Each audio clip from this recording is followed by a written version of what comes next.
4월 15일 성경 읽기 시간입니다. 우리 오늘은 사무엘상 27장부터 29장, 시편 105편, 사무엘상 27장부터 29장, 시편 105편에 있는 말씀을 읽겠습니다. 27장. 다윗이 혼자서 생각하였다. 이제 이러다가 내가 언젠가는 사울의 손에 붙잡혀 죽을 것이다. 살아나는 길은 블레셋 사람의 땅으로 망명하는 것뿐이다. 그러면 사울이 다시 나를 찾으려고 이스라엘의 온 땅을 뒤지다가 포기할 것이며 나는 그의 손에서 벗어나게 될 것이다.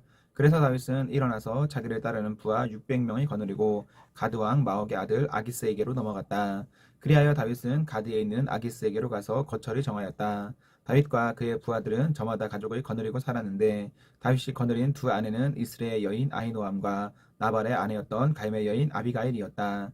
다윗이 가드로 도망갔다는 소식이 사울에게 전하여지니 그는 다시는 다윗을 찾지 않았다. 다윗이 아기스에게 간청하였다. 임금님이 나를 좋게 보신다면 지방 성읍들 가운데에서 하나를 나에게 주셔서 내가 그곳에 정착할 수 있도록 해주시기를 바랍니다. 이 종이 어떻게 감히 임금님과 함께 임금님이 계시는 도성에 살 수가 있겠습니까? 그러자 아기스는 그날 당장 시글락을 다윗에게 주었다. 그래서 시글락이 이날까지 유다 왕들의 소유가 되었다. 다윗이 블레셋 사람의 지역에서 거주한 기간은 1년 넉 달이었다. 바로 그 기간에 다윗은 부하들을 거느리고 다니면서 구슬 사람과 기르스 사람과 아말렉 사람을 습격하곤 하였다. 그 사람들은 오래전부터 수르 광야와 이집트 국경선에 이르는 전 지역에서 살고 있었다. 다윗은 그들이 사는 지역을 칠 때에는 남녀를 가리지 않고 한 사람도 살려두지 않고 양과 소와 나귀와 낙타와 옷을 약탈하였다. 약탈물을 가지고 아기스에게로 돌아가면 아기스는 을에 그대들이 오늘 어디를 습격하였소 하고 묻고 그럴 때마다 다윗은 유다의 남쪽 지역을 털었다느니 여라무의 족속의 남쪽 지역을 털었다느니 또는 겐 족속의 남쪽 지역을 털었다느니 하는 식으로 대답을 하곤 하였다. 다윗이 남녀를 가리지 않고 죽이고 가드로 데려가지 않은 것은 그들이 다윗의 정체를 알아 다윗이 그런 일을 하였다고 폭로할까 두려웠기 때문이다. 다윗은 블레셋 사람의 지역에 거주하는 동안 언제나 이런 식으로 처신하였다. 아기스는 다윗의 말만 믿고서 다윗이 자기 백성 이스라엘에게서 그토록 미움을 받을 짓을 하였으니 그가 영영 자기의 종이 될 것이라고 생각하였다. 28장. 그럴 즈음에 블레셋 사람이 이스라엘에 쳐들어가려고 모든 부대를 집결시켰다. 그러자 아기스가 다윗에게 말하였다. 귀관이 나와 함께 출정하여야 한다는 것을 알고 있을 줄 아오. 귀관은 부하들을 거느리고 직접 출정하시오. 다윗이 아기스에게 대답하였다. 그렇게 하겠습니다. 이 종이 무엇을 할 수 있는지 임금님이 아시게 될 것입니다. 아기스가 다윗에게 말하였다. 좋소, 귀관을 나의 종신 경호대장으로 삼겠소. 사무엘이 이미 죽어서 온 이스라엘 백성이 그의 죽음을 슬퍼하며 그를 그의 고향 라마에 장사 지낸 뒤였다. 그리고 사울이 나라 안에서 무당과 박수를 모조리 쫓아낸 때였다. 바로 그때에 블레셋 군대가 모여서 수넴에 진으셨다. 사울도 온 이스라엘 군을 집결시켜 길보아 산에 지내셨다. 사울은 블레셋 군의 진을 보고 두려워서 마음으로 몹시 떨었다. 사울이 주님께 물었으나 주님께서는 그에게 꿈으로도 우림으로도 예언자로도 대답하여 주지 않으셨다. 그래서 사울은 자기의 신하들에게 명령하였다. 망령을 불러올리는 여자 무당을 한 사람 찾아보아라. 내가 그 여인을 찾아가서 물어보겠다. 사울의 신하들이 그에게 말하였다. 엔돌에 망령을 불러올리는 무당 한 사람이 있습니다. 사울은 다른 옷으로 갈아입고 변장한 다음에 두 신하를 데리고 갔다. 밤에 그들이 그 여인에게 이르렀는데 사울이 그에게 말하였다. 망령을 부르는 수법으로 내가 당신에게 말하는 사람을 나에게 불러올려 주시오. 그러나 그 여인이 그에게 대답하였다. 이거 보시오. 사울이 이 나라에서 무당과 박수를 모조리 잡아 죽인 것은 당신도 잘 아시지 않습니까? 그런데 왜 당신은 나의 목에 오이가미를 씌워 나를 죽이려고 하십니까? 사울이 주님의 이름을 걸고 그에게 맹세하였다. 주님께서 확실히 살아계심을 걸고 맹세하지만 당신이 이 일로는 아무런 벌도 받지 않을 것이요. 그 여인이 물었다. 내가 당신에게 누구를 불러올릴까요? 사울이 대답하였다. 나에게 사무엘이 불러올리시오. 그 여인이 사무엘이 올라온 것을 보고 놀라서 큰 소리를 질렀다. 그런 다음에 그 여인은 사울에게 항의하였다. 사울 임금님이 몸소 오셨으면서도 왜 저를 속이셨습니까? 왕이 그 여인에게 말하였다. 무서워하지 말아라. 내가 무엇을 보고 있느냐? 여인이 사울에게 대답하였다. 땅 속에서 영이 올라온 것을 보고 있습니다. 사울이 그 여인에게 물었다. 그 모습이 어떠하냐?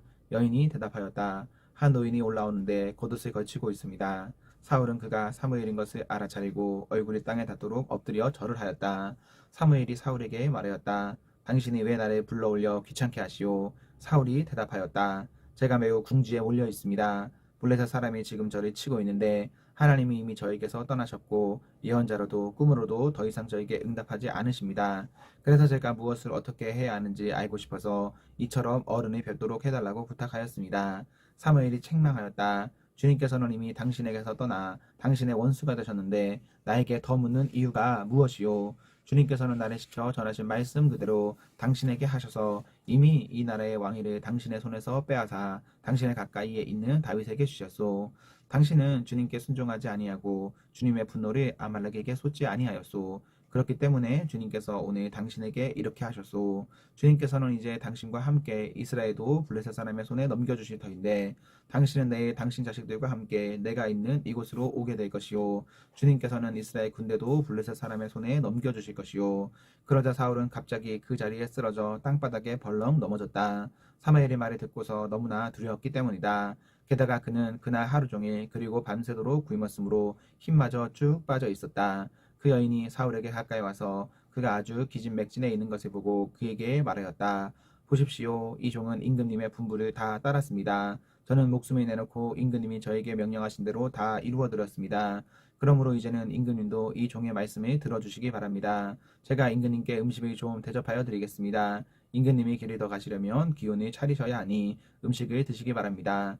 그러나 사울은 아무것도 먹고 싶지 않다 하고 말하면서 그 여인의 청을 거절하였다. 그러나 사울의 신하들까지 그 여인과 함께 사울에게 권하니 사울이 그들의 말을 듣고 땅바닥에서 일어나 평상에 앉았다. 그 여인에게는 집에서 키운 살찐 송아지가 한 마리 있었는데 서둘러서 그것을 잡고 밀가루를 가져다가 반죽하여 누룩을 넣지 않은 빵을 구워서 사울과 그의 신하들 앞에 차려놓으니 그들은 그 음식을 먹고 일어나서 그 밤에 떠났다. 29장. 블레셋 사람은 모두 부대를 아벡에 집결시켰고 이스라엘 사람은 이스라엘에 있는 샘가에 지내셨다. 블레셋 사람의 지도자들은 수백 명, 수천 명씩 거느리고 나아갔으며 다윗도 부하를 거느리고 그 행렬의 맨 뒤에서 아기스와 함께 나아갔더니 블레셋 사람의 지휘관들이 항의하였다. 이 히브리 사람들이 무엇 때문에 여기에 와 있습니까? 아기스가 블레셋 사람의 지휘관들에게 말하였다. 귀관들도 알다시피 이 사람은 이스라엘 왕 사울의 종이었던 다윗이요. 그가 나와 함께한 지가 이미 한두 해가 지났지만 그가 망명하여 온 날부터 오늘까지 나는 그에게서 아무런 허물도 찾지 못하였소. 그러나 블레셋 족속의 지휘관들은 다윗에게 분노를 터뜨렸다. 블레셋 족속의 지휘관들이 아기스에게 강요하였다. 저 사람을 돌려보내십시오. 임금님께서 그에게 지정하여 준 그것으로 그를 돌려보내시고 우리와 함께 싸움터에 나가지 않도록 하여 주십시오. 싸움터에 나가서 그가 우리의 대적으로 돌변할지도 모르는 일입니다. 그가 무엇을 가지고 자기의 주인과 화해할 수 있겠습니까?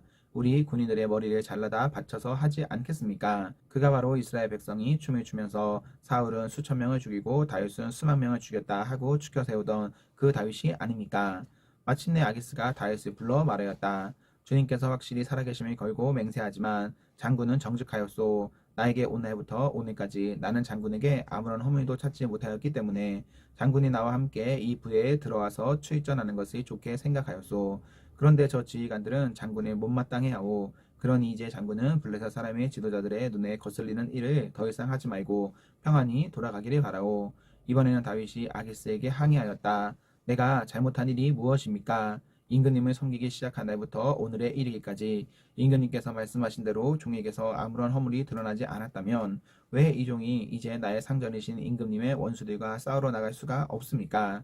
아기스가 다윗에게 대답하였다. 장군이 정직하다는 것을 나는 잘 아오. 나는 장군을 하나님의 천사처럼 여기오. 그런데 블레셋 사람의 지휘관들이 장군과 함께 싸움터에 나가지 않겠다고 말하오. 그러니 이제 장군은 장군이 데리고 있는 옛 주인의 종들과 더불어 내일 아침 일찍 일어나시오. 내일 아침에 일찍 일어나서 해가 뜨는 대로 떠나도록 하시오. 그래야 다윗은 다음날 아침에 일찍 일어나 부하들과 함께 출발하여 블레셋 사람의 땅으로 돌아오고 블레셋 족속은 이스라엘로 올라갔다. 시편 105편. 너희는 주님께 감사하면서 그의 이름을 불러라. 그가 하신 일을 만민에게 알려라. 그에게 노래하면서 그를 찬양하여라. 그가 이루신 놀라운 이들을 전하여라. 그의 거룩하신 이름을 찬양하여라. 주님을 찾는 이들은 기뻐하여라. 주님을 찾고 그의 능력을 힘써 사모하고 언제나 그의 얼굴을 찾아 예배하여라. 주님께서 이루신 놀라운 일을 기억하여라. 그 이적을 기억하고 내리신 판단을 생각하여라. 그의 종 아브라함의 자손아, 그가 택하신 야곱의 자손아, 그가 바로 주 우리의 하나님이시다. 그가 온 세상을 다스리신다. 그는 맺으신 언약을 영원히 기억하신다. 그가 허락하신 약속이 자손 수천 대에 이루어지도록 기억하신다. 그것은 곧 아브라함과 맺으신 언약이요, 이삭에게 하신 맹세요, 야곱에게 세워주신 율례요, 이스라엘에게 지켜주실 영원한 언약이다. 내가 이 가나안 땅을 너희에게 줄 것이다. 이것은 너희가 대대로 물려줄 기업이다 하고 말씀하셨다. 그때 너희의 수요가 극히 적었고 그 땅에서 나그네로 있었으며 이 민족에게서 저 민족에게로, 이 나라에서 다른 나라 백성에게로 떠돌아다녔다. 그러나 주님께서는 아무도 너희를 억누르지 못하게 하셨고 너희를 두고 왕들에게 경고하시기를, 내가 기름 부어 세운 사람에게 손을 대지 말며 나의 예언자들을 해치지 말아라 하셨다. 그 뒤에 주님께서 그 땅의 기근을 불러 들이시고 온갖 먹거리를 끊어버리셨다. 그런데 주님은 그들보다 앞서 한 사람을 보내셨으니 그는 종으로 팔린 요셉이다. 사람들은 그 발에 찰고를 채우고 그 목에는 쇠칼을 씌웠다. 마침내 그의 예언은 이루어졌다. 주님의 말씀은 그의 진실을 증명해 주었다. 왕은 사람을 보내어 그를 석방하였다. 뭇 백성의 통치자가 그를 자유의 몸이 되게 하였고 그를 세워서 나라의 살림을 보살피는 재상으로 삼아서 자기의 모든 소유를 주관하게 하며 그의 뜻대로 모든 신하를 다스리게 하며 원로들에게 지혜를 가르치게 하였다. 그때에 이스라엘이 이집트로 내려갔고 야곱은 함의 땅에서 나그네로 살았다. 주님께서 자기의 백성을 크게 불어나게 하셔서 그 대적들보다 강하게 하셨으며 그들의 마음을 변하게 하셔서 자기의 백성을 미워하게 하시며 자기의 종들을 교묘하게 속이게 하셨다. 그러므로 그가 종 모세와 택하신 아론을 보내셔서 백성에게 그의 표징을 보이게 하시고 함의 땅에서 기사를 행하게 하셨다. 그가 어둠을 보내셔서 캄캄하게 하셨지만 그들은 그의 말씀을 거역하였다. 그가 물을 모두 피로 변하게 하셔서 물고기를 죽게 하셨으며 땅에는 온통 개구리가 득실거리게 하셔서 왕실 안방까지 우글거리게 하셨다. 그가 말씀하시니 파리떼와 이가 몰려와서 그들이 사는 온 땅을 덮쳤다. 비를 기다릴 때에 우박을 내리셨고 그 땅에 화염을 보내셨다. 포도나무와 무화과 나무를 치시고 그들이 사는 지경 안에 나무를 꺾으셨다. 그가 말씀하시니 이런 메뚜기 저런 메뚜기 할 것 없이 수없이 몰려와서 온갖 풀을 갉아먹고 땅에서 나는 모든 열매를 먹어치웠다. 그가 또 모든 기력의 시작인 그 땅의 장남을 모두 치셨다. 그들로 은과 금을 가지고 나오게 하시니 그 지파 가운데서 비틀거리는 이가 한 사람도 없었다. 이집트 사람은 두려움에 떨고 있었으므로 그들이 떠날 때 기뻐하였다. 그는 구름을 펼치시며 덮개로 삼으시고 불로 밤길을 밝혀주셨다. 그들이 먹거리를 찾을 때에 그가 메추라기를 몰아다 주시며 한해 양식으로 배부르게 해주셨다. 반석에 갈라서 물이 흐르게 하셨고 마른 땅에 강물이 흐르게 하셨다. 이것은 그가 그의 종 아브라함에게 하신 그 거룩하신 말씀을 기억하셨기 때문이다. 그는 그의 백성을 흥겹게 나오게 하시며 그가 뽑으신 백성이 기쁜 노래를 부르며 나오게 하셨다. 그들에게 여러 나라의 땅을 주셔서 여러 민족이 애써서 일군 땅을 물려받게 하셨다. 이것은 그들에게 그의 율례를 지키고 그의 법을 따르게 하기 위함이었다. 할렐루야. 아멘. 아멘. 네, 우리 오늘 말씀을 모두 읽었습니다. 우리 오늘 하루도 하나님과 사랑 앞에서 행복하십시오. 성령 충만하십시오. 안녕.